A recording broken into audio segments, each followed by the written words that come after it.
Oh, ndinofara ini nemufaro waJehovha. Oh, ndinotamba. Hapana chinhu chinorwadza zukuru, hapana chinhu chinorwadza sekufirwa nehama, especially panguva yatave gore inoyandidi pangosara mazuva mashoma zukuru kobva kwanzi watoshayikirwa nehama. Chinhu chinorwadza kufirwa tichangobuda muChristmas kudai zvanditi nyaya ndinayo panapa iri kundishungurudza zukuru handiti.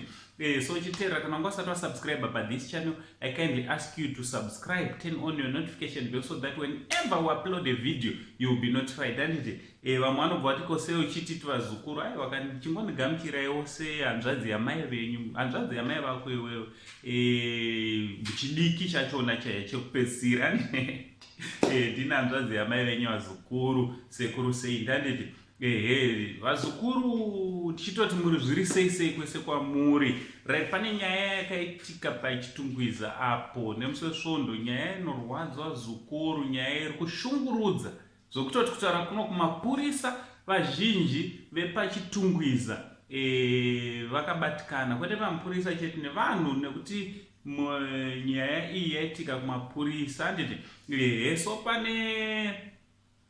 pane mudzimai achangopromotwawo kuita sergeant, anonzi sergeant Chirine, anga nemurume wake anga achinzi Inspector Chirine zvakare kuCID, but kuCID kwanga achishandira murume akuzikanwa, asi mukadzi anga ari paChitungwiza patraffic handiti.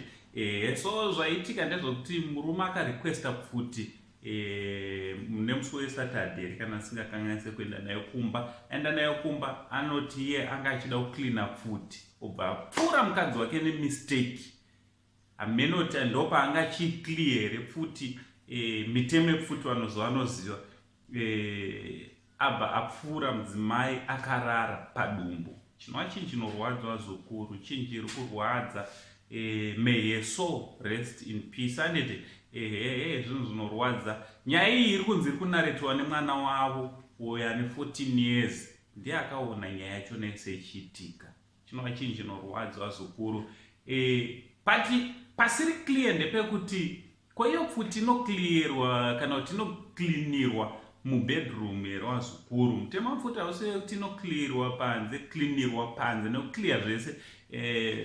Over why also ko 45 degrees dzesafety dziya dzinofambiswa sei inangwa anatsonzwisa handiti. 45 degrees dzesafety also haisi inocleaniwa kana kuti inoclearwa yakataridzwa mudenga repfuti. Ina handichazinzwisise kana zviri zvaitika. So murume wacho ari kuti tanga tichiwirirana zvinhu zvese zvanga ari zviri right, but pakaipa wazukuru. Hatisi kuda kuti komende zvakanyanya nekuti mapurisa atotangawo kuita basa ravo handiti. So what do you think wazukuru nenyaya iri panapa yainspector muCID? Hatisati taziva kuti vanga vashandira kupi, but nemudzimai anga ashandira paChitungwiza Police Traffic, kuChitungwiza Traffic vanga vachangopromotwawo mwedzi wakapera kuita sergeant, vasvika pavarasikirwa neupenyu nekuda kwepfuti yekubasa handiti. So ngataura nemumacomments kuti what do you think vazukuru, tichingoti dai mweya wake mudzimai uyu wazorora nerugare handiti. Ndiri kutonzwira tsitsi kuti mwana akaona nyaya dzachona dzese dzichiitika, zvinhu zvichatokanganisa mwana brain zvakare handiti. So ngataura nemumacomments kuti what do you think. Na Uncle Sembi, only Zimbabwean uncle, keep that much love.